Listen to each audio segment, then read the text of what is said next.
మనిషి భూమి మీద ఒకప్పుడు స్వేచ్ఛాజీవి. కానీ మనుషులు ఎప్పుడైతే పెరుగుతున్నారో, జనాభా పెరుగుతున్నప్పుడు అప్పుడు మనిషి లోపల ఏమైందంటే అతను సంఘజీవిగా మారిపోయాడు. అలా మారిపోతున్నటువంటి సంఘజీవుల మధ్య దాచుకోవడాలు, దోచుకోవడాలు, కులాలు, మతాలు ఇలాంటివన్నీ పుట్టుకొచ్చేసాయి. ఒక వ్యక్తి మరొక వ్యక్తిని ద్వేషించడం, సోటి మానవ సాటి మనిషిని చంపటానికి సైతం వెనుకాడని పరిస్థితి మనిషి ప్రవృత్తిలో భాగమైపోయింది. కనుక ఈ భూమి మీద మనుషులు ఎన్ని రకాలుగా తయారైపోయారంటే, ఒకరు తీవ్రవాదాన్ని వైపు వెళ్ళారు, మరొకరు చట్టం వైపుకు వచ్చారు. కళ్ళు లేని చట్టానికి నోరు విప్పి నిజం చెబితే న్యాయం తీరుస్తుందా అని సమాజం ఎంచుకున్న మార్గమే తుపాకీ గొట్టమైతే, నిజంగా సమసమాజ స్థాపన అనేది సాధ్యమా? అలా సమసమాజం స్థాపించబడాలి అంటే దానికి కావలసినది చట్టమా, తుపాకీ గొట్టమా అనే ఒక ఆలోచనలో నేటి సమాజం ఉంది అని చెప్పక తప్పదు. ప్రియమైన వారలారా, మనం ఒక సంగతిని ఆలోచిద్దాం. ఏంటంటే, చట్టానికి పెద్దపీట మొత్తానికి వేసి ఉంచి పట్టము కట్టెడు వారలు పుట్టెను కోకొల్లాలు. రాజనీతి తోడనే రాజ్యాలను ఏలుదుమని రాజుకొక నీతి రోజుకొక అవినీతి అయిపోతుంది. మనిషి భయంకరమైనటువంటి స్వార్థపరుడిగా ఈరోజు సమాజంలో మిగిలిపోయాడు. దానికి కారణం ఏంటంటే మనిషి లోపల పెరుగుతున్నటువంటి నేర ప్రవృత్తి. మనిషి తను జీవించే జీవితంలో తన పిల్లలకి మంచి గుణాల్ని నేర్పించడానికి బదులు తనకి తెలియకుండానే చెడును నేర్పించే పరిస్థితిలోకి మనిషి వెళ్ళిపోతున్నాడు అని మనం చెప్పక తప్పదు. ప్రియమైన వారలారా, నేరస్తులు ఎంతమంది ఉంటే లాయర్లు అంతమంది ఉంటారు, రోగాలు ఎన్నుంటే అంతమంది వైద్యులు ఉంటారు అనే చందంగా ఈరోజు సమాజం ఎలా మారిపోయిందంటే, మనుషులు చేసేటటువంటి తప్పులు, మనుషుల చేత చేయబడుతున్నటువంటి తప్పులు 1, 2 అని కావండి. సాక్షాత్తు దేవుణ్ణే పక్కకు జరిపి పక్కకు నెట్టేసి దేవుడెవరు, దేవుడుంటే ఎక్కడుంటాడు అని కన్న తండ్రి గురించినటువంటి భయంకరమైన వాదాలతో ఈ ప్రపంచం మిగిలిపోయిన పరిస్థితిలో ఒక అద్భుతమైన అంశంతో మీ ముందుకు రావాలనే ఆశతో నేను మీ ముందుకు వచ్చాను. Bible open university India international వారు తీసినటువంటి మహాజ్ఞానం, పండితుల పాండిత్యంలో లేనిది, కవుల కళల్లోకి రానిది, అభ్యుదయాల అంగడిలో దొరకని సంగతులు, అధునాతన మానవ మేధస్సుకే మరుగైన అద్భుతమైనటువంటి సంగతుల్ని వివరించింది బైబిల్ ఓపెన్ యూనివర్సిటీ ఇండియా. ప్రియమైన వారలారా, ప్రపంచమంతా ఒకవైపు ఒక మూసలో పోసినట్టుగా వెళ్ళిపోతుంటే జై అనే ప్రవాహంలో కొట్టుకుపోయే జాతిగా ఈ ప్రపంచం మిగిలిపోయినప్పుడు వాటన్నింటికి ఎదురు నిలిచి ఏది నిజం, ఏది అబద్ధం, ఏది సత్యం, ఏది న్యాయం, ఏది అన్యాయం అని బైబిల్ వైపు చూసి వాక్యంలో ఉన్న సంగతులను పరిశీలించి ప్రపంచాన్ని వాక్యం వైపుకు తిప్పినటువంటి ఆత్మజ్ఞాని, దైవజ్ఞాని, జైశాలి పిడి సుందర్రావు గారు. ఆయన కలం నుంచి జాలువారిన ఒక అద్భుతమైన సంగతే ఈరోజు మన పాఠం, ఉప్పు చేప. ప్రియమైన వారలారా, అసలు ఇదేం టైటిల్ అండి బాబు, ఉప్పు చేప? ఉప్పు చేప ఏంటి అసలు? అసలు ఉప్పు చేప అనే టైటిల్ ఏంటి? ఉప్పు చేప.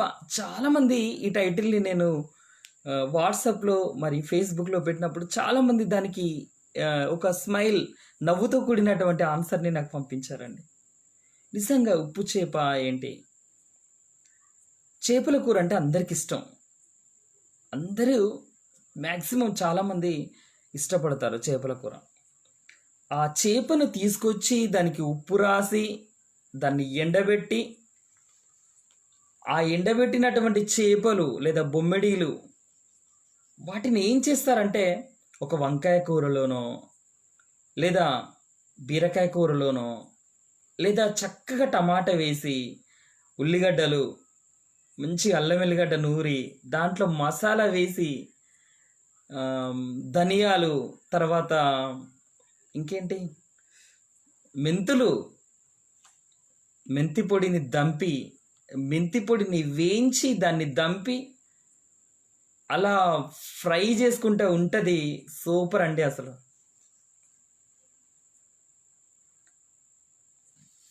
ఫిష్ ఫ్రై అని ఒక్కసారి మనం కొట్టగానే బోల్డ్ అంత ఇన్ఫర్మేషన్ మనకు వస్తుంది యూట్యూబ్లో. ఒకదాన్ని మించి ఒకటి, ఒకదాన్ని మించి ఒకటి, ఒకరి వంటకాన్ని మించి ఒకరు, ఊరిపోద్ది నోరు. అంటే ఉప్పు చేప నుంచి మనం నేర్చుకునే సంగతి ఏంటి? ఒక రొయ్యలు కానీ, ఒక బొమ్మిడీలు కానీ, అవి సముద్రంలో లేదా నదులలో లేదా కుంటలలో ఎక్కడైనా పుడతాయండి, ఎక్కడైనా పెరుగుతాయి. చేపలు అవి ఎక్కడైనా పుడతాయి. బావులలో, బావిలో కూడా చేపలు ఉంటాయి, సముద్రంలో చేపలు ఉంటాయి, నదులు పుష్కలం కోట్ల సంఖ్యలో చేపలు ఉంటాయండి సముద్రంలో. మరి అలాంటి చేపలు మనం తీసుకొచ్చి వాటిని కోసి చక్కగా వాటి పొలుసులన్నీ తీసేసి, దాని తలకాయను కోసి, దాని తోకను కోసి, దానికి ఉప్పు పెట్టి రాకి, దాన్ని కడిగి, మళ్ళీ ఉప్పు పెట్టి, మళ్ళీ కడిగి, మళ్ళీ ఉప్పు పెట్టి, మళ్ళీ కడిగి, దాని లోపల ఉన్నటువంటి నీచు వాసన అదంతా పోయేంత వరకు మనం కడిగేసి కడిగేసి కడిగేసి చక్కగా దాన్ని మళ్ళీ ఒక పాత్రలోకి తీసుకొని అందులో మనం ఏమేస్తామో తెలుసా? ఉప్పు వేస్తామండి. అప్పుడు అది ఉప్పు చేపగా మారిపోతుంది. ప్రియమైన వారలారా, ఒక చేప అది బ్రతికున్నటువంటి సమయంలో ఒక సముద్రంలో ఉన్నప్పుడు అది ఉప్పు నీటిలో ఉండి ఉప్పు నీళ్లను తాగేసి ఉప్పు నీళ్ళలో జీవించి అది ఉప్పుగా ఉంటుందా లేదా చప్పగా ఉంటుందా? ఆ చేప అది ఉప్పు నీటిలో ఉన్నప్పటికీ కూడా, ఉప్పు నీళ్లు తాగినప్పటికీ కూడా అది ఉప్పగా ఎందుకు ఉండడం లేదు? దాన్ని తీసుకొచ్చి దాన్ని కోసి శుభ్రం చేసి అప్పుడు నువ్వేదో వెధవేషాలు వేసి ఉప్పేస్తేనే తప్ప అంతవరకు అది ఉప్పు కాదండి. ఒక చేపను తీసుకొచ్చి నువ్వు దానికి ఉప్పు రాసి ఎండబెట్టి అప్పుడే కదా అది ఉప్పుగా మారిపోతుంది. అలా ఉప్పుగా మారిపోయిన చేపనే నువ్వు వండుకొని తింటున్నావే. మరి అలాంటప్పుడు అది బ్రతుకున్న కాలంలో అది ఎందుకు ఉప్పుగా మారడం లేదు? అది బ్రతుకున్న సమయంలో అది చచ్చేంత వరకు, ఒకవేళ అది బ్రతికినా, అది చచ్చినా, చచ్చిపోయి ఆ నీళ్లపైన తేలియాడినా అది చప్పగా ఉన్న చేపలాగా బ్రతికి చావాల్సిందే తప్ప అది ఉప్పగా మాత్రం అస్సలు మారదండి. ప్రియమైన వారలారా, ఒక చేప దాన్ని వండుకొని శుభ్రంగా కోసి దాన్ని చక్కగా వండేసుకొని నువ్వేమనుకుంటున్నావు? చేపల కూర సూపర్ అంటున్నావు, అదిరిపోయింది చేపల కూర అంటున్నావు. ఫ్రైలు, ఇక తాగుబోతులు ఎవరైనా ఉన్నారనుకోండి, డ్రింక్ చేసే వాళ్ళకి చాలా ఇష్టం కిక్. ఏంటా కిక్? ఆ చేపేదో నీకు కిక్ ఇస్తుందని లేదా చేపల కూర సూపర్ అని అనుకోకూడదు. చేప లైఫ్ సూపర్ అంటారు ఇప్పుడు ఇదంతా మీరు చూసిన తర్వాత. ప్రియమైన వారలారా, ఒక ఉప్పు వేయకుండా మీరు ఏ చేపల కూరైనా వండండి, అది టేస్ట్ ఉంటుందా? టేస్ట్ ఉంటుందా అండి? ఉండదు. మరి ఎప్పుడు ఉప్పులో ఉన్న ఆ చేప ఎందుకు ఉప్పుగా మారట్లేదు? మరి సముద్రంలో నీరు ఒకసారి కనుక మీరు కొంచెం నీళ్లు తీసి మీరు నోట్లో వేసుకున్నారనుకోండి, అప్పుడు ఎలాగుంటుంది? నోరు అంతా కూడా ఉప్పు కషాయం, భయంకరమైన ఉప్పు. సముద్రం మొత్తం ఉప్పేనండి. మరి మోదవలసలో జరిగినటువంటి మీటింగ్స్కి వెళ్ళిన తర్వాత అక్కడ సముద్రంలోకి వెళ్ళి ఆ సముద్రంలో కొంచెం బీచ్లో ఒకసేపు ఉండి ఆ వాటర్లో ఆడుకున్న తర్వాత ఏం జరిగిందంటే, బయటికి వచ్చాక ఏం జరిగిందో తెలుసా? బట్టలన్నీ కూడా కట్టెలు కట్టెలుగా అయిపోయాయి. అంటే ఉప్పు ఉప్పు ఉప్పండి బాబు, బట్టలు మొత్తం కూడా ఉప్పే. ఎందుకంటే సముద్రం మొత్తము ఉప్పు. మరి ఎందుకది ఉప్పుగా ఉంది? ఎందుకది ఉప్పు చేపగా మారలేదు? సముద్రంలో ఉన్నప్పటికీ కూడా అది ఎందుకు మారలేదు అనే సంగతిని మనం ఆలోచిద్దాం. యోబు గ్రంథం 12వ అధ్యాయము 8వ వచనాన్ని మనం పరిశీలించినట్లయితే, యోబు గ్రంథం 12వ అధ్యాయము 8వ వచనం, భూమిని గూర్చి ధ్యానించిన ఎడల అది నీకు బోధించును, సముద్రంలోని చేపలను నీకు దాని వివరించును. ఈ భూమిని చూస్తే మనుషులు ఏమంటున్నారంటే, భూమి నాది, భుక్తి నాది, ఎందుకయ్యా నువ్వు పోరాటం చేస్తున్నావు అని అడిగినప్పుడు, భూమి కోసం, భుక్తి కోసం, పేద ప్రజల విముక్తి కోసం అంటున్న మనిషి శ్రమశక్తి శ్రమశక్తి శ్రమశక్తి అంటున్నావు. నీ శ్రమను నమ్ముకొని నువ్వు బకెట్ల కొద్ది నీళ్లను తీసుకెళ్ళి ఒక అంగారకుని పైన, ఒక చంద్రుని పైన నువ్వు పంటలు పండించగలవా? పండించలేవే. మరి అలాంటప్పుడు ఈ భూమి నీకు ఏం తెలియజేస్తుంది? తనకు తాను చీల్చుకొని, తనకు తాను పగిలిపోయి, ఒక విత్తనం అది ఎండిపోయినా, అది చచ్చిపోయినా, అది చెట్టుగా పెరిగి అది మహావృక్షంగా నీ కళ్ళ ముందు ఎదుగుతున్నప్పుడు నువ్వు ఆ మార్పును ఎందుకు స్వీకరించలేకపోతున్నావు? అయ్యా, నీ కళ్ళ ముందు ఒక చేప గాలు తీసుకుని వెళ్తావు. అది బెండ్లగాలమో లేకపోతే కప్పలగాలమో తీసుకుని నువ్వు వెళ్తావు చెరువులోకి.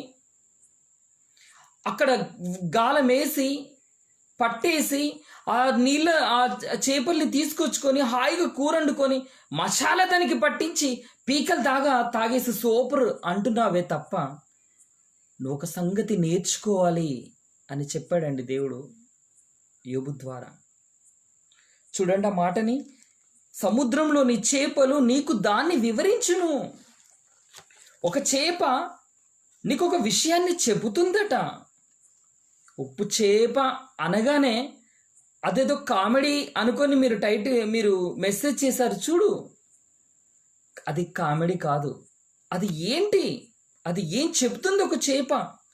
ఒక చేప ద్వారా నువ్వు నేర్చుకునేటటువంటి విషయం ఏంటి? అదే ఈరోజు మన సబ్జెక్ట్.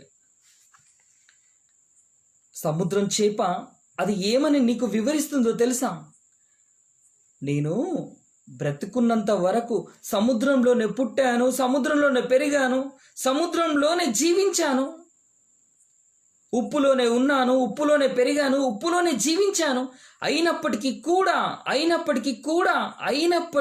కూడా నేను ఉప్పుగా మారలేదు. మరి నువ్వేం చేసావయ్యా? దేవుడు నిన్ను ఎలా కలిగించాడయ్యా? చూడండి ఎలా కలిగించాడు, ఎలా పుట్టావు నువ్వు. చూడండి ప్రసంగి గ్రంథం 26వ అధ్యాయము 29వ వచనాన్ని మనం గమనించినట్లయితే, ప్రియమైన వారలారా, అక్కడ మనం ఒక సంగతిని మనం చూస్తాం. ప్రసంగి గ్రంథం 26వ అధ్యాయం 29వ వచనంలో మనం చూసినట్లయితే, దేవుడు మనిషిని యథార్థవంతునిగా కలిగించెను అనే సంగతిని మనం అక్కడ చూస్తాం. 6వ అధ్యాయము, క్షమించాలి,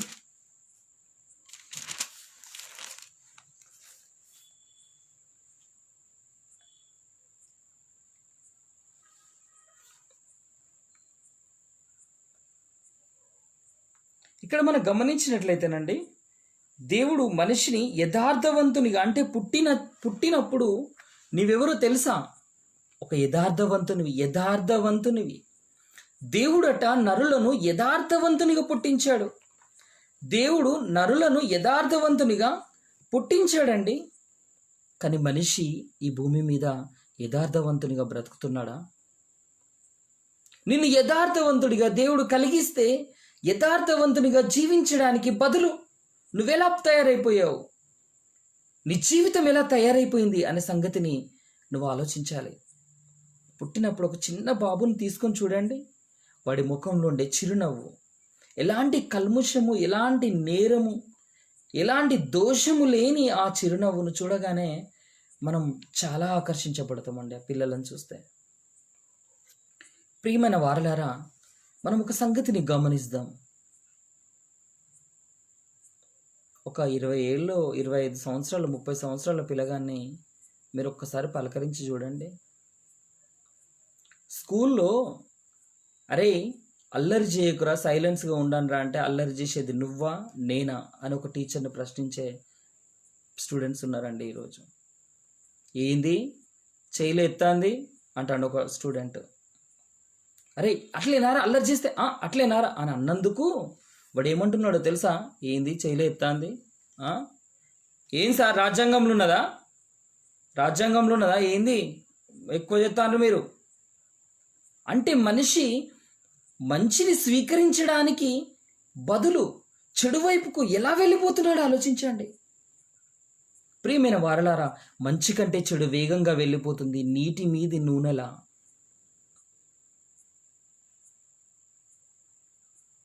ఒక సంగతిని మనం ఆలోచిద్దాం. నిన్ను యథార్థవంతునిగా దేవుడు కలగజేస్తే, భూమి మీద నిన్ను యథార్థవంతునిగా కలగజేస్తే, భూమి మీద నిన్ను యథార్థవంతునిగా పుట్టిస్తే, మొదటి సంవత్సరం, ఒకటో బర్త్డే చేసుకున్నావు యథార్థవంతునిగా, నీ తల్లి కౌగిట్లో, నీ తల్లి చేతిలో నువ్వు యథార్థవంతునిగా నువ్వు బర్త్డే చేసుకున్నావే. 2 సంవత్సరాలు వచ్చాయి నీకు, యథార్థవంతునిగా నువ్వు పెరుగుతున్నావే. 3 సంవత్సరాలు, 4 సంవత్సరాలు, 5 సంవత్సరాలు స్కూల్కి వెళ్ళిపోయావు. యథార్థవంతునిగా బ్రతుకుతున్నటువంటి నీకు ఏమైందయ్యా? సంవత్సరాలు పెరుగుతుండగా సినిమాలకి, ఫ్యాషన్లకి, పనికిరాని వ్యామోహాలకి, పనికిరాని అలవాట్లకి, దోస్తాన్ వల్ల ఇలా తయారయ్యానంటూ నువ్వెలా మారిపోయావో తెలుసా? నీ మనసు, నీ హృదయము ప్రతిదీ కూడా కల్ముషంతో నిండిపోయి ఒక పాపిగా మారిపోయావు.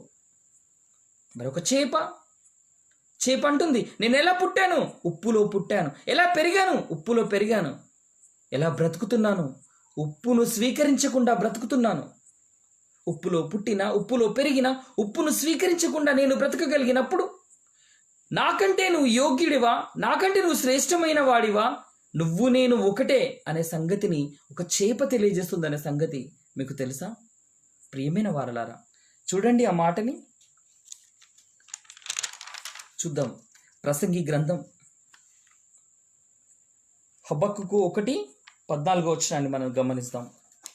హబక్కుకు 1వ అధ్యాయము 14 హబక్కుకు 1:14 అక్కడ అందరూ తీయాలండి సాధ్యమైతే. ఏలికలేని చేపలతోనూ ప్రాకు పురుగులతోనూ నీవు నరులను సమానముగా చేసితివి. ఏలికలేని పురుగులతోనూ. ఒక పురుగును చూస్తే కెవ్వు మన కేక పెట్టి ఏమండి అంటావే. ఒక పురుగును చూస్తే భయపడతావు, ఒక కుక్కను చూస్తే భయపడతావు, ఒక పిల్లిని చూస్తే భయపడతావు, ఒక బల్లిని చూస్తే భయపడతావు, ఒక తొండను చూస్తే భయపడతావు. కానీ దేవునికి భయపడవా?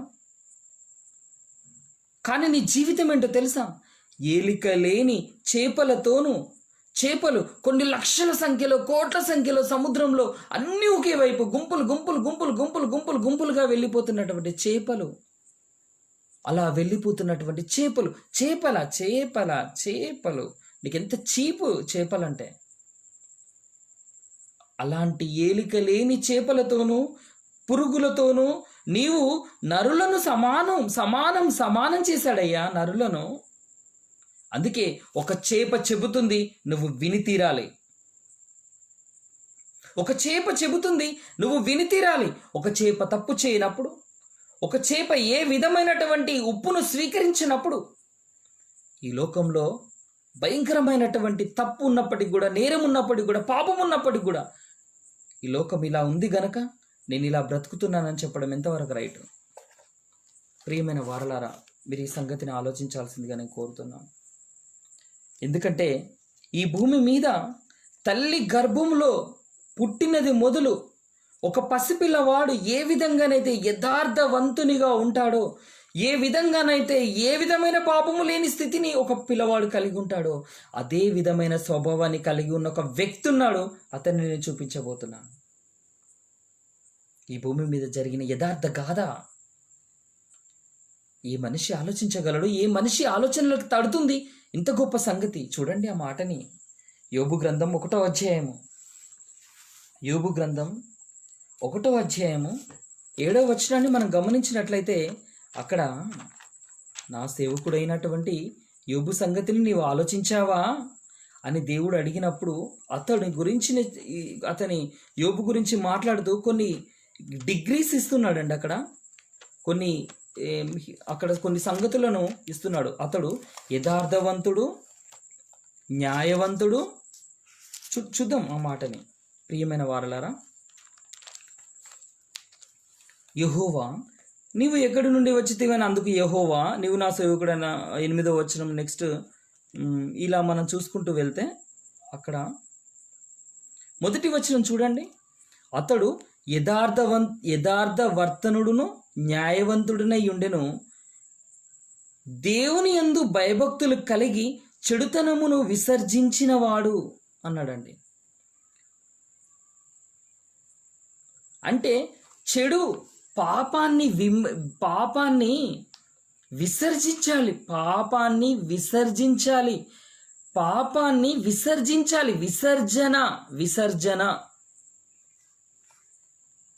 విసర్జించాలండి పాపాన్ని. రేపు రానివాడు వాడిని అందుకుంటా చూడు అని ప్లాన్లు వేస్తావు నువ్వు. ఎదుటివాడిని ఏ విధంగా హర్ట్ చేయాలని, ఎదుటివాడిని ఏ విధంగా ద్వేషించాలని నువ్వు ప్లాన్లు వేస్తావు చూడు. నువ్వు ఒక భయంకరమైన పాపివయ్యా. అంటే సాతాను వాడు ఏం చేశాడో తెలుసా నీకు? గాలం వేశాడు. కానీ యోబు యథార్థవంతుడు, న్యాయవంతుడు, దేవుని యందు భయభక్తులు కలిగిన వాడు, చెడుతనమును అసహించుకున్నాడు. అసహ్యం విసర్జించిన వాడండి. ప్రియమైన వారలారా, మనం విసర్జిస్తున్నామా చెడుతనాన్ని?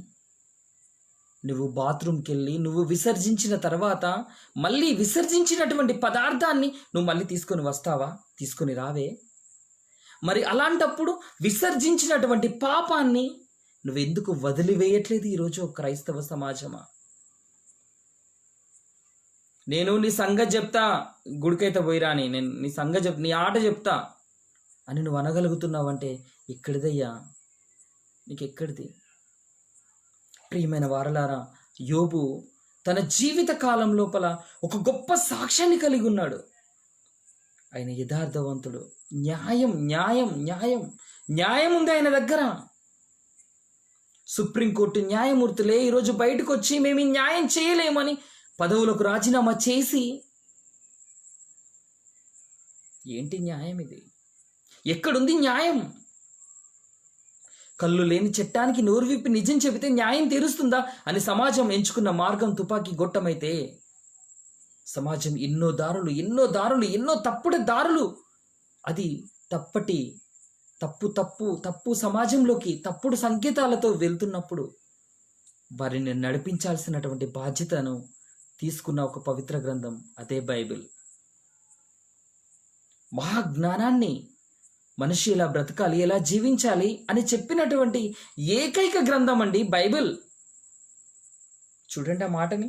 ఆయన ఏమంటున్నాడంటే, యథార్థవంతుడు అంటే ఆయన ఏదో 1 సంవత్సరం 2 సంవత్సరాల పిల్లగాడని అనుకోకండి.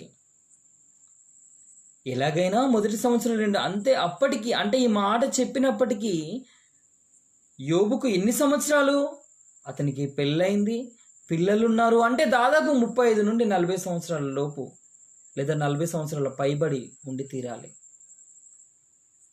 అంటే అన్ని సంవత్సరాలు వచ్చినప్పటికీ కూడా అతను యథార్థవంతునిగా బ్రతకగలిగాడు. అంటే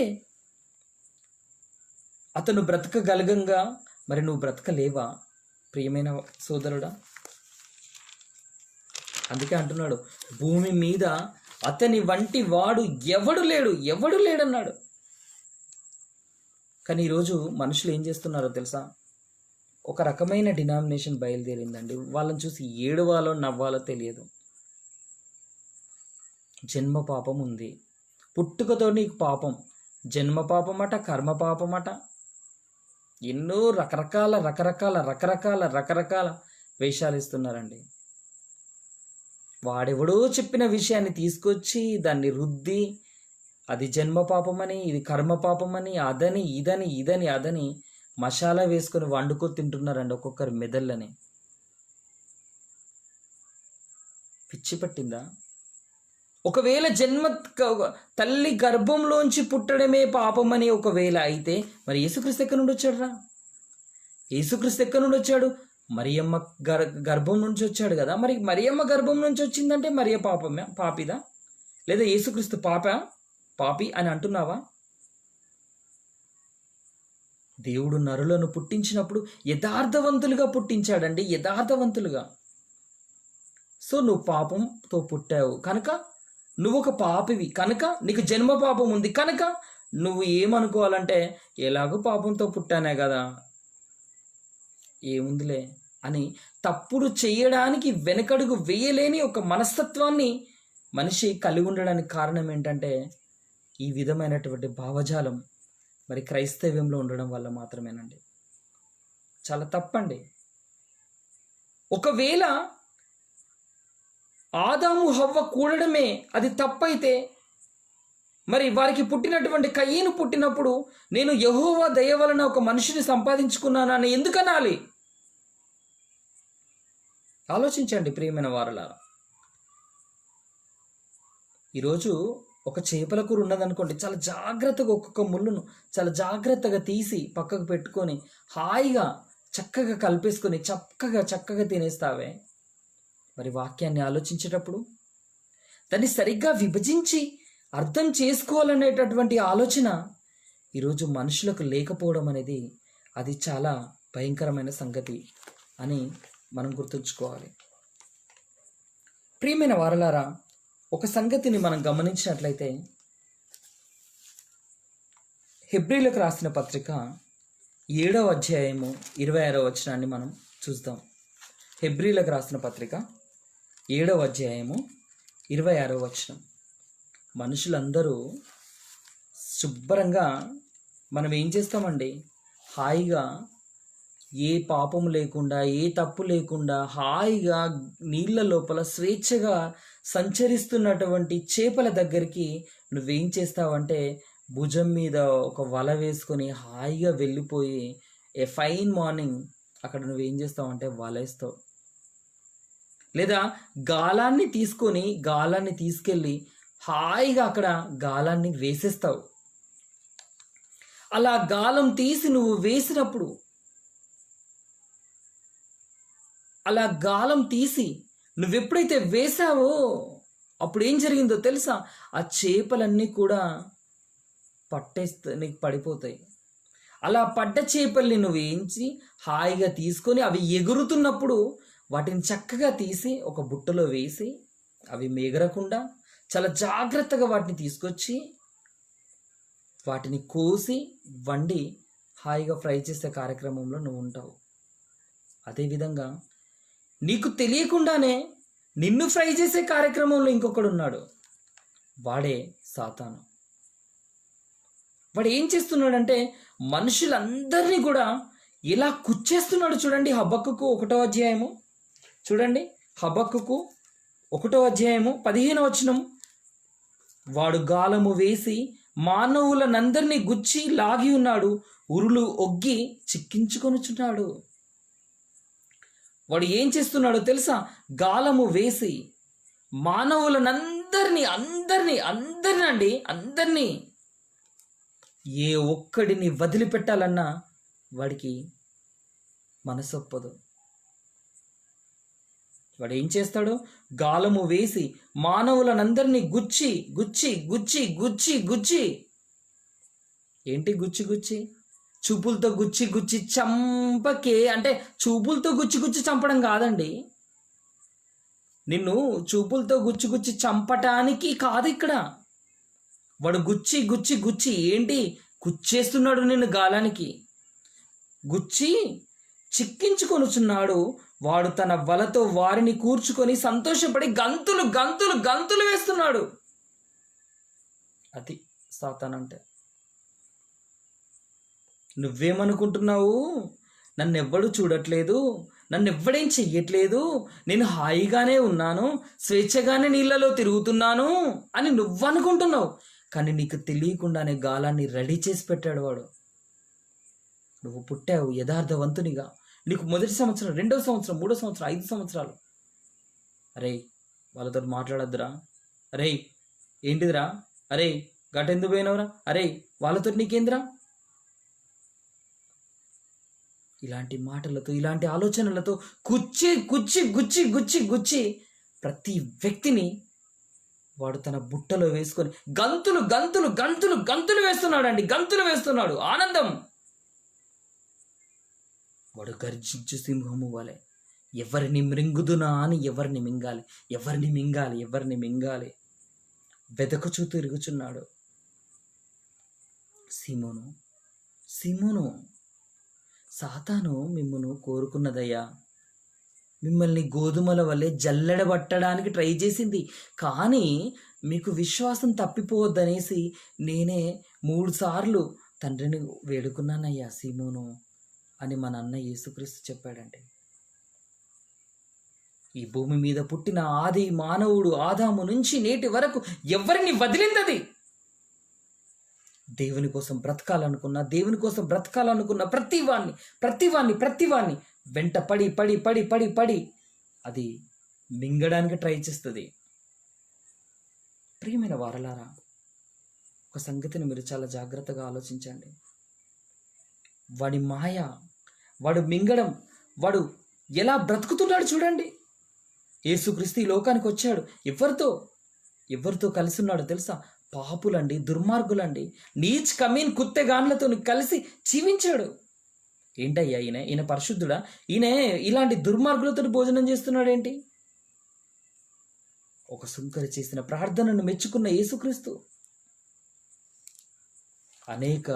ఈ లోకంలో ఉన్నటువంటి పాప హరణార్థం ఆయన చరణం చేసింది. లోక సంచరణం, గ్రామాన ఆయన సంచరణం చేసింది. నక్కలకు బొరియలున్నాయి, ఆకాశ పక్షులకు గుళ్ళున్నాయి.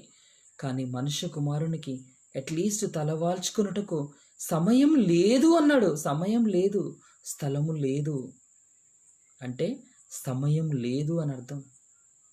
ఒక అవిశ్రాంత స్వాప్నిక శీలిగా తన తండ్రి ఆశయాల్ని నెరవేర్చడానికి ఈ భూమి మీదకి వచ్చినటువంటి మహనీయుడు. ఆయన గురించి దేవుడు ఎంత గొప్పగా రాశాడు చూడండి. హెబ్రీలకు రాసిన పత్రిక 7వ అధ్యాయము 26వ వచనం. హెబ్రీలకు రాసిన పత్రిక 7వ అధ్యాయము 26వ వచనాన్ని మనం గమనించినట్లయితే, పవిత్రుడును ప్రజలందరూ ఉప్పు చేపలైపోతున్నారండి. లోకమంతా పాపంతో నిండిపోతే ఒక మనిషిగా నువ్వు చేప, నువ్వొక చేప, ఉప్పేసాడు వాడు. పట్టాడా, తీసాడా, నీ తల తీసాడా, నీ తొక్క తీసాడా, నీ మీద ఉన్నటువంటి పొలుసును రాకాడా, నీ యొక్క తోకను కోసి, నీ తలను కోసి వాడు ముక్కలు చేసి వాటి మీద భయంకరంగా ఉప్పును చల్లాడండి. నువ్వు చేస్తున్న పనిలో, నువ్వు చేస్తున్న ప్రొఫెషన్లో, నువ్వు నివసించే చోట, ప్రతి చోట ప్రతి ప్రాంతంలో నువ్వెక్కడికి వెళ్తే అక్కడ ఉప్పును రెడీ చేసి పెట్టాడు వాడు. నేను భక్తిలో ఉండకుండా, నువ్వు దేవుని కోసం బ్రతకకుండా, దేవుని ఆలోచనల్ని కలిగి ఉండకుండా, సాక్షాత్తు దేవుని వైపు నువ్వు మరన్నిటికీ చూడకుండా ఉప్పు చల్లాడు వాడు. అర్థం కావట్లేదు మీకు? ఈ భూమి మీద అతని వంటి వాడు ఎవ్వడు లేడు. యోబు లాంటి వ్యక్తి ఈ భూమి మీద ఎవరు లేరు అని అనగలిగాడు అంటే ఎవడైనా ఉప్పు చేప. ఈ భూమి మీద ఎవరినైనా తీసుకోండి, కొంతమంది భక్తులు తప్ప ఎవరినైనా ఉప్పేశాడు వాడు, అంతే. ఉప్పు చేపగా మార్చాడు. కానీ చేప అది బ్రతికినంత కాలంలో అది నీళ్ళలో ఉన్నా, నీళ్ళనే తాగినా, అదే నీళ్ళతో సహవాసం చేసినా అది ఉప్పుగా మారడం లేదు. అది చచ్చిపోయిన తర్వాత నువ్వు దానికి ఉప్పు రాసి ఎండబెట్టినందుకే అది ఉప్పు చేపగా మారిపోయింది. మరి నువ్వెందుకు అలా తయారైపోయావు? దేవుడు యథార్థవంతునిగా పుట్టిస్తే నువ్వెందుకయ్యా ఇలా తయారైపోయావు? అందుకే ఆయన అంటున్నాడు 7వ అధ్యాయం 26వ వచనం, పవిత్రుడును నిర్దోషియు నిష్కల్ముషుడును పాపులలో చేరక ప్రత్యేకముగా ఉన్నవాడును ఆకాశ మండలము కంటే మిక్కిలి హెచ్చైన వాడునైనా ఇట్టి ప్రధాన యాజక సరిపోయినవాడు. పాపులలో చేరాడు. పాపుల్లో చేరాడా? పాపులతో తిరిగాడు, పాపులతో భోజనం చేశాడు, కానీ పాపులలో చేరలేదండి. ఒక తామరకు అది నీళ్ళలో ఉన్న అంటనట్టుగా అది ఏ విధంగానైతే ఉంటుందో, ఒక బురదలో ఉన్న తామర పువ్వు ఈ భూమి మీద ఒక చేప మనిషికి నేర్పిస్తున్నటువంటి గుణపాఠం పాపులలో చేరలేదండి. నువ్వేం చేస్తావు? ఈ భూమి మీద బ్రతుకుతున్నటువంటి నీవు ఎదుటి వాణ్ణి కంటిలో నలుసుంది నలుసుంది నలుసుంది నలుసుంది నలుసుంది నలుసు నలుసు నలుసు మరి నీ కంట్లో దూలం, నీ కంటిలో భయంకరమైనటువంటి దూలం, పెద్ద దూలం పెద్ద కర్ర అది పెట్టేసుకొని నువ్వేమంటున్నావు? నలుసుంది అంటున్నాడు. అందుకే ఆయన ఏమంటున్నాడో తెలుసా? ముందు తీసేయి అన్నాడు. ముందు నీ కంటిలో ఉన్న నలుసును తీసేయి. తీస్తా అనలేదండి. నీ కంటిలో ఉన్న నలుసును నువ్వు తీసుకోమని చెబితే తీసుకోవడం చేతగానే నువ్వు, నీ ఆత్మ విమర్శ చేసుకోలేని నువ్వు, నిన్నెవడైనా ఒక మాట చెబితే ఆ విమర్శను స్వీకరించలేని నువ్వు, నీతిగా పవిత్రంగా జీవించడానికి ప్రయత్నించలేని నువ్వు, ఎదుటివాడు ఒక సలహా ఇస్తే అపార్థం చేసుకునే నువ్వు, మంచిని కోరి నీకు ఎవడైనా మాట చెబితే వానికి ఎదురు తిరిగే నువ్వు, ఎదుటి వాడిని మాత్రం విమర్శించడానికి ఎప్పుడు రెడీగా ఉంటావు. అందుకే అన్నాడు, వాడికి దూలం ఉన్నా, నీ కంటిలో నలుసున్నా అది తీయాల్సింది ఎవరో తెలుసా? ఎలాంటి పాపము లేని యేసుక్రీస్తు అండి. ఆమె వ్యభిచారం చేసింది. ఆమె వ్యభిచారం చేసింది కాదు, అనే వ్యక్తుల మధ్య ఒక స్త్రీ భయంగా ఆమె నిలబడ్డప్పుడు, అమ్మా ఎవరు నిన్ను శిక్షించలేదా అన్నాడు. ఎవడైతే నేరం చేయలేదో వాడు మొదటి రాయి వెయ్యండి అని చెప్పినప్పుడు చిన్నలు మొదలుకొని పెద్దల వరకు రాళ్ళన్నీ అక్కడ వదిలేసి వెళ్ళిపోయారండి. నీతిమంతుడనే వాడే లేని లోకంలో పాపివి, నువ్వు తప్పు చేసావు, నువ్వు నేరం చేసావు అని గుచ్చి మాట్లాడేటటువంటి మనుషులు ఈరోజు కరోనా అనేదే మన శత్రువు. కరోనా వచ్చినవాడు మన శత్రువు కాదు. రోగిని మీరు ఆదరించండి అని చెప్తుంది ఈరోజు. ఫోన్ ఎత్తగానే నీకు వచ్చేటటువంటి ఇన్స్ట్రక్షన్ ఇది. ఇక్కడ నుండి వచ్చింది అది. పాపిని ప్రేమించి పాపాన్ని ద్వేషించి ఈ భూమి మీద బ్రతికినటువంటి మహనీయుడండి యేసుక్రీస్తు. ఆయన పాపులలో చేరలేదు. ఆయన ఉప్పులో ఉన్నప్పటికీ కూడా ఆయన ఉప్పు తీసేసేవాడే తప్ప ఉప్పును అంటించుకొనని ఒక మహిమాన్విత శీలి యేసుక్రీస్తు. చూడండి, ఆయన గురించినటువంటి మాటను మనం చూద్దాం. ఎఫెసీయులకు రాసిన పత్రిక 5వ అధ్యాయము 27వ వచనాన్ని మనం గమనిస్తామండి. ఎఫెసీ పత్రిక 5వ అధ్యాయము 27వ వచనాన్ని మనం గమనించినట్లయితే ఇక్కడ మనకు ఒక సంగతిని మనం చూడవచ్చు.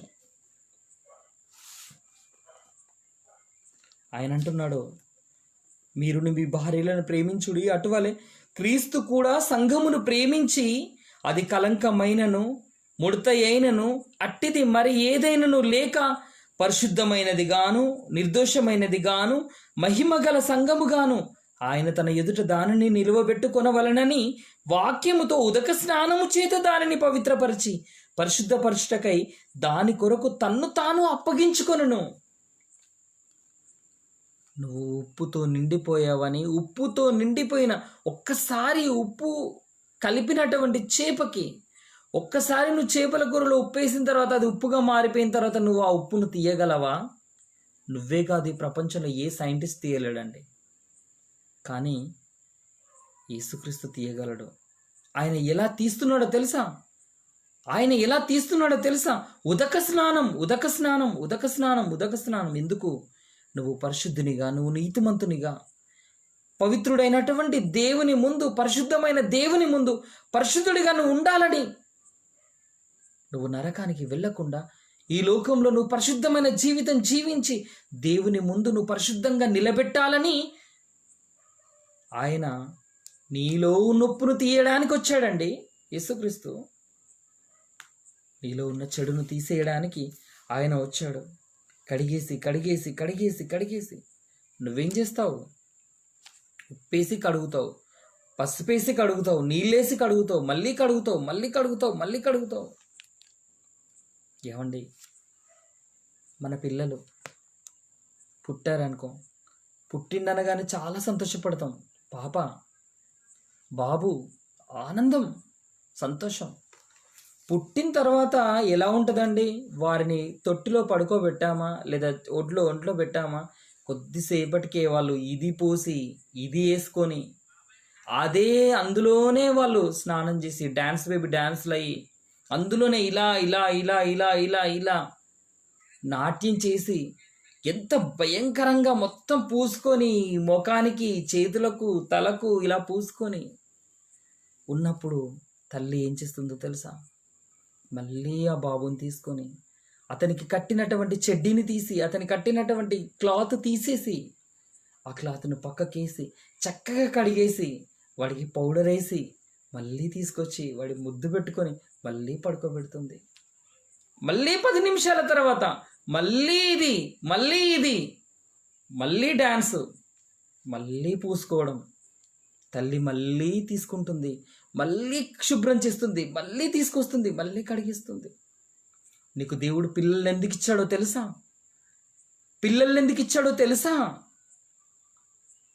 నీ పిల్లలకి ఒక తల్లిగా లేదా ఒక తండ్రిగా నువ్వెంతో సేవ చేస్తున్నావే నీ పిల్లల కొరకు.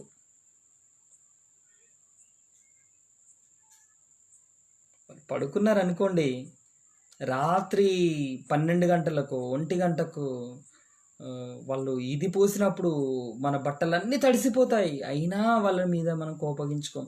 మళ్ళీ లేచి బట్టలన్నీ చేంజ్ చేసి అక్కడ పచ్చిగా ఉన్నటువంటి ఆ చెద్దరిని తీసి మార్చేసి మళ్ళీ పిల్లలకి బట్టలు తీసి ఆ నిద్రలోనే మళ్ళీ వాళ్ళకి వేరే బట్టలు వేసి మళ్ళీ పడుకోబెడతామే. అలా నీ నిద్ర భంగమైనప్పటికి కూడా, నీ జీవితం లోపల నిద్రలేని రాత్రులు అనుభవించినప్పటికి కూడా అంత త్యాగం, అంత పరిచర్య చేయడానికి నువ్వే సిద్ధపడి నిలబడి ఉండగలిగినప్పుడు మరి మన పరలోకపు తండ్రి, మనందరికీ తండ్రి, మనం ఎన్ని తప్పులు చేస్తున్నామండి, అనుక్షణం తప్పులే. ఏమ్మా మీ ఆయన ఉన్నాడా? లేడు, వాడు ఇంట్లోనే ఉంటాడు, అయిపోయింది. ఏమో అండి, ఎక్కడికి పోయిండో నాకు తెలియదు అంటే ఒక అబద్ధాన్ని లేదా ఒక మోసాన్ని లేదా ఒక తప్పిదాన్ని లేదా ఒక విషయాన్ని ఎగ్గొట్టడానికి నువ్వు మెంటల్గా అంత రెడీగా అయిపోతున్నావే అంటే నువ్వు ఈ భూమి మీద చాల్బాజీ వేస్తున్నావు. ఇట్లా అమాయకుని లెక్క బతుకుతే నీకు బతుకుదేరు లేదు. అర్థమైందా? వెనుకకు తిరగాలే. ఏమనుకుంటున్నావు? ఒట్టిగానే అనుకుంటున్నావా? ఈ భూమి మీద అమాయకుని లెక్క బతుకుతే ఏముంటుందా? అంత పిచ్చోని ఉన్నట్టున్నావు పో అంటారండి. ఈరోజు ప్రియమైన వారలారా, ఈ భూమి మీద మనుషులను నిర్దోషులుగా, పరిశుద్ధులుగా ఆయన ఎదుట నిలబెట్టాలని ఆయన ఏం చేశాడో తెలుసా? దేవుడు జగత్తుకు పునాది వేయబడక మునిపే ఎఫెసీయులకు రాసిన పత్రిక 1వ అధ్యాయం 4వ వచనాన్ని గమనించినట్లయితే ఆయన ఎప్పుడు ప్లాన్ వేశాడట ఇదంతా.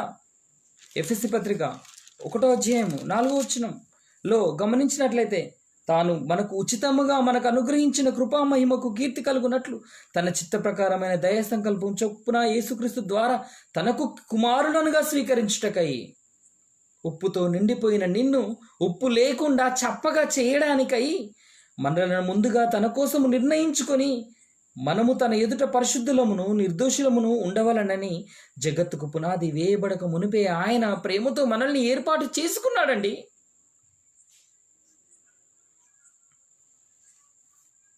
యేసుక్రీస్తు రాకముందు నీ తాతలు, నీ ముత్తాతలు, నీ తండ్రులు ఎంతోమంది ఈ భూమి మీద పుట్టారే.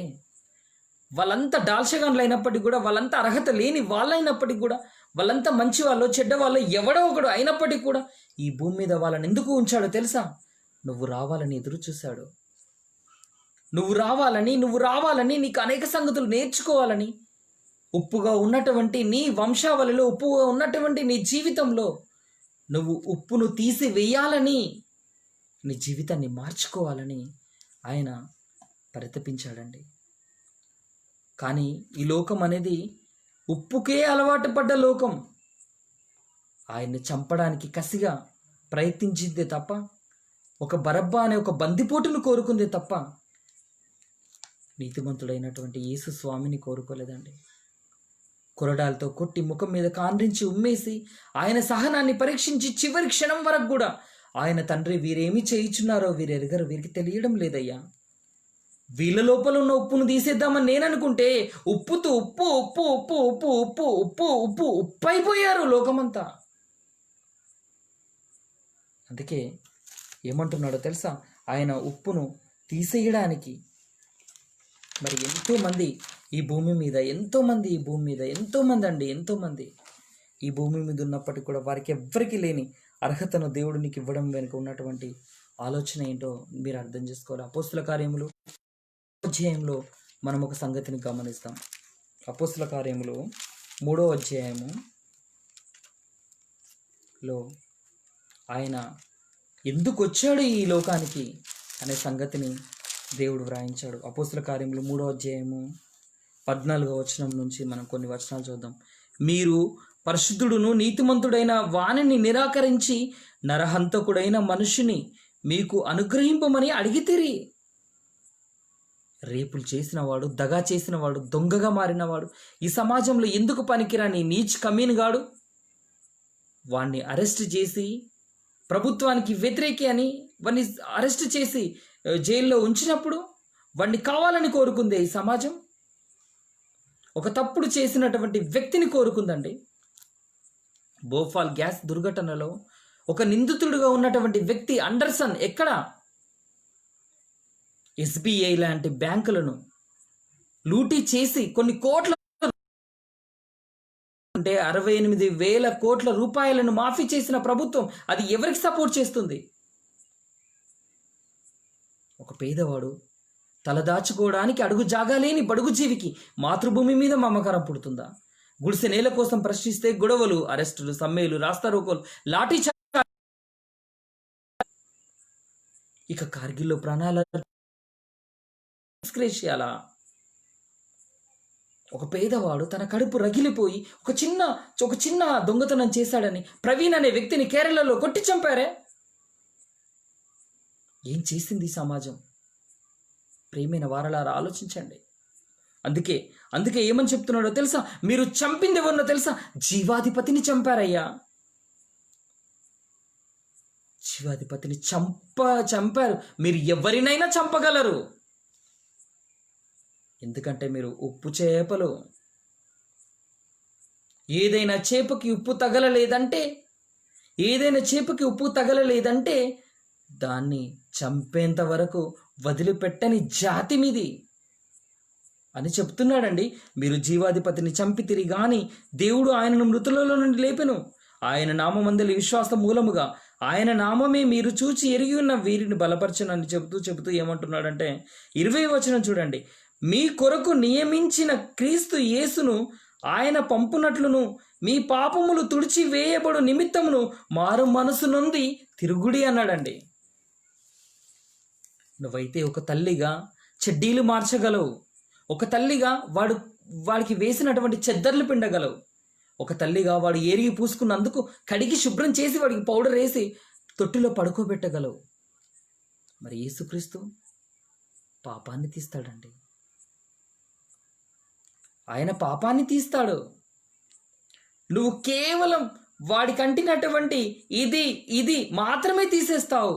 కానీ మిమ్మల్ని అందరికన్నా యేసు స్వామి ఆయన ఏం తీస్తున్నాడో తెలుసా? పాపాన్ని పాపాన్ని పాపాన్ని. ఒక రౌడీ షీటర్వైనా, దొంగవైనా, ఒక రేపిస్టువైనా, ఎలాంటి వాడివైనా ఈ సమాజంలో ఒక పాపిగా ఉంటే అతని పాపాన్ని తీసేయడానికి యేసుక్రీస్తు ఈ లోకానికి వచ్చాడండి. మరి కొద్దిసేపట్లో ఉరిశిక్ష వేయబడుతున్నటువంటి ఒక జశ్వంత్ సింగ్ అనే వ్యక్తి ఇందిరాగాంధీ హత్య కేసులో అరెస్ట్ అయినప్పుడు అతను ఉదయం ప్రాతకాలాన 5 గంటలకు ఉరి వేయబడుతుందని చెప్పినప్పుడు అతను ఏమన్నాడంటే, నాకు ఒక బైబిల్ ప్రతి కావాలి అని అడిగినప్పుడు అతని ఉరి రద్దయింది. మిగతా ఇద్దరి ఉరి అక్కడ ఖరారైపోయింది. అంటే యేసుక్రీస్తు దగ్గరకు వస్తే ఎలాంటి పాపినైనా మార్చగలడండి. అశోకవర్ధన్, విష్ణువర్ధన్ అనే ఇద్దరు 35 మంది పిల్లలు ప్రయాణం చేస్తున్నటువంటి బస్సును దహనం చేసినప్పుడు 1995-96 ఆ సంవత్సరాలలో మరి వారికి భారత ప్రభుత్వం ఉరిశిక్షను విధించింది. కానీ వారు బాప్తిస్మం తీసుకుని యేసుక్రీస్తులోకి వచ్చిన వెంటనే వారి ఉరి రద్దయిపోయిందండి. వారి రోజు సువార్త ప్రకటించడంలో ఉండిపోయారు. ఒక కరడుగట్టిన నేరస్తుడివైనా, ఉప్పంత అంటించుకున్న వాడివైనా నువ్వు యేసుక్రీస్తు దగ్గరకు వస్తే నీ పాపం తీసివేయబడుతుందనే సంగతి నీకు తెలుసా? ప్రియమైన వారలారా, తన 6 సంవత్సరాల కొడుకును, తన భర్తని నిర్దాక్షిణ్యంగా కళ్ళ ముందే ఒక డోర్ లాక్ చేసి ఒక ఒరిస్సా లోపల గ్రహం స్టీవెన్స్ అనే ఒక మిషనరీని చంపినప్పుడు దారాసింగ్ అనే ఒక మతోన్మాది చేతిలో బొగ్గిపాలైపోయారండి. కానీ అతని భార్య గ్లాడియస్ స్టీవెన్, గ్రహం స్టీవెన్స్ గారి భార్య, ఏమ్మా నీ భర్తను చంపిన వాళ్ళ మీద నీ కోపం ఉందా అని అడిగినప్పుడు వారికి క్షమాభిక్ష ప్రసాదించండి, వారిని వదిలేయండి, వారిని వదిలేయండి, వారిని క్షమించండి అని చెప్పగలిగినటువంటి మనస్సు ఎవరికి ఉంటుందండి? ఈరోజు ఉప్పుతో నిండిపోయిన మనిషి ఈరోజు ఉప్పు చేపగా మారిపోతే ఆ ఉప్పును తీసేయడానికి యేసుక్రీస్తు ఈ లోకానికి వచ్చాడండి. అందుకే సాతాను నిన్ను ఉప్పులో వేసుకొని నిన్ను ఫ్రై చేసి మాడి అందుకే ఇంత నల్లగా అయిపోయాం మనం.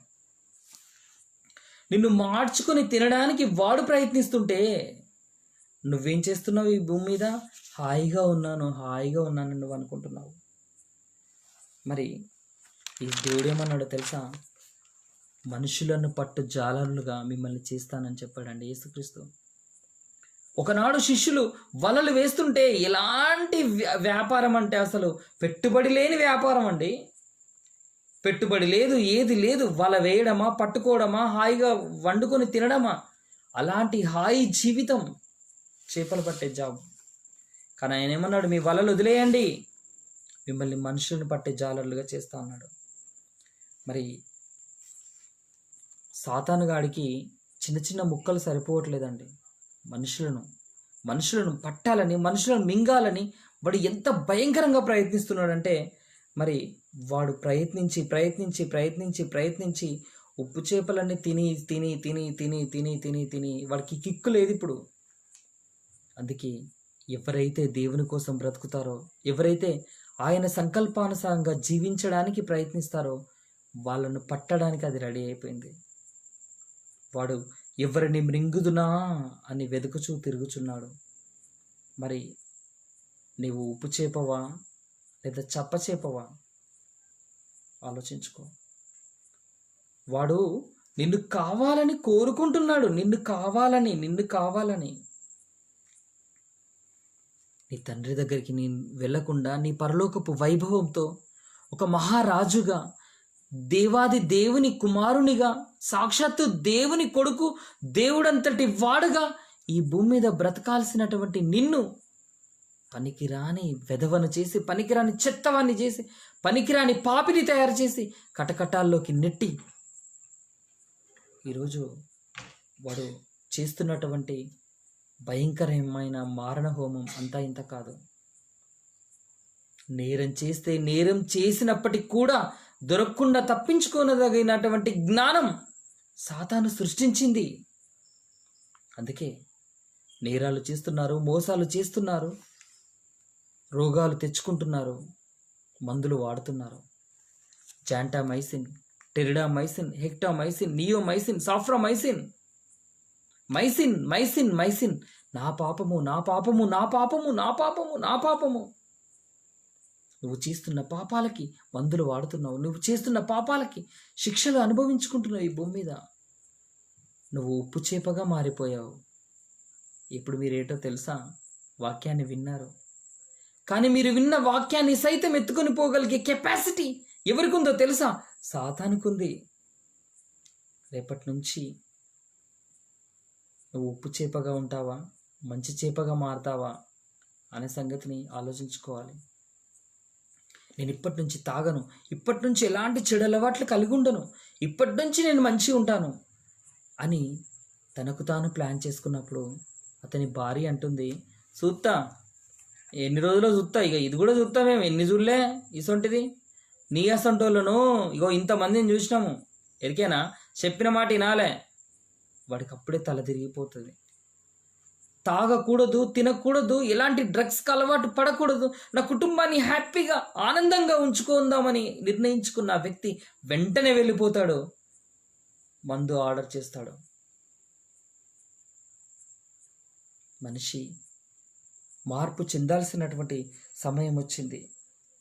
మరి ఈరోజు ఒక సెల్లులో కూడా దాదాపు గంట వరకు కూడా మీరు వాక్యం వినడానికి రెడీగా ఉన్నారంటే, వాక్యం వింటున్నారంటే, ఆన్లైన్లో ఉంటున్నారంటే మీరు ఖచ్చితంగా మంచి చేపలే. కనుక దేవుడు మీకు మంచి జీవితాన్ని, మంచి భవిష్యత్తును ప్రసాదించాలని మీ కుటుంబాలను మరి దేవుడి చేతికి అప్పగిస్తూ ఒక చిన్న ప్రార్థనతో ఈరోజు కార్యక్రమాన్ని ముగించుకుందాం. మమ్మల్ని మిక్కిలిగా ప్రేమించిన మా తండ్రి, మీకు వందనాలు. సమాజం అంతా అర్థం లేని పట్టుదలకు వ్యక్తిత్వం అని పేరు పెట్టి గర్వపడుతున్న వాళ్ళుగా చెడువైపు వెళ్ళిపోతుంటే, మీరు చెప్పినటువంటి వాక్యం ద్వారా కొన్ని సంగతులను నా ప్రియమైన అక్కయ్యలకి, అన్నయ్యలకి నేర్పించాను. వాక్యాన్ని అర్థం చేసుకుని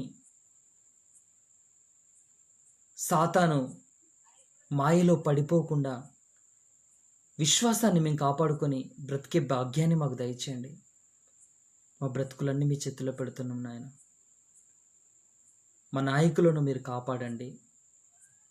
సవరించే చట్టాలను, ఏలుబడిని, ఎన్నో కష్టాలతో నిండిపోయినటువంటి ఈ కరోనా కాలంలో ప్రతి ఒక్కరి అవసరతలు తీర్చమని బ్రతిమాలుకుంటూ మా అందరి జీవితాలు సక్సెస్ఫుల్గా ఉండాలని, దేశం ఒక అభ్యుదయ దేశంగా, ఒక ఉన్నతమైన దేశంగా ఎదగడానికి సహాయం చేయమని మా బ్రతుకులను మీ చేతిలో పెట్టుకుంటూ యేసుక్రీస్తు పేరిట అడిగి వేడుకుంటున్నాం తండ్రి, ఆమేన్.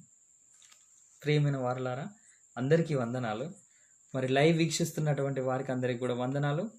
మరి మీరు ఇంకా కొన్ని సంగతులు నేర్చుకోవాలనుకుంటే college of Bible technology CBT Warangal అనే యూట్యూబ్ ఛానల్ ఉంది. కనుక సిబిటి వరంగల్ అనే యూట్యూబ్ ఛానల్కి వెళ్ళి దాన్ని ఒకవేళ మీరు సబ్స్క్రైబ్ చేసుకోగలిగితే ఇంకా కొన్ని ప్రసంగాలు అందులో ఉండడం జరిగింది. కనుక మీరు ఆసక్తి ఉంటే మా ఛానల్ని సబ్స్క్రైబ్ చేసుకోవాల్సిందిగా ప్రభు పేరిట కోరుతున్నాను. మరి చాలామంది మీరు మాకు మంచి సలహాలు ఇస్తున్నారు. మరి కొంతమంది మీరు మీ ప్రశ్నల్ని కూడా మాకు వాట్సాప్లలో పంపించడం, తర్వాత వాయిస్ మెసేజెస్ పంపిస్తున్నారు. వారికి అందరికీ కూడా కృతజ్ఞతలు. మీరు ప్రశ్నించినటువంటి వాటికి అన్నింటికి కూడా సమాధానాలు సిద్ధపరచబడి ఉన్నాయి. అవి త్వరలో మీకు తెలియజేస్తాను. మీకు వ్యక్తిగతంగా లేదా లైవ్ ముఖంగా తెలియజేయడానికి నేను ఇష్టపడుతున్నాను. కనుక Bible open university India international ఆధ్వర్యంలో మరి college of Bible technology, all India true Christian council చేస్తున్నటువంటి కార్యక్రమాలు దేశవ్యాప్తంగా మరి క్రైస్తవుల పాలిట మరి ఎన్నో కార్యక్రమాలు చేస్తుండగా మరి వారి త్యాగాన్ని మరి ప్రతి ఒక్కరు అర్థం చేసుకొని మీరు కూడా మాతో కలిసి కొనసాగాలని మిమ్మల్ని ప్రార్థిస్తూ మీకు అందరికీ కూడా కృతజ్ఞతలు తెలియజేస్తూ భవితను బ్రతికించే బాధ్యత మీ అందరి చేతుల్లో ఉందని సవినయంగా మనవి చేస్తూ ముగిస్తున్నాను. Thank you.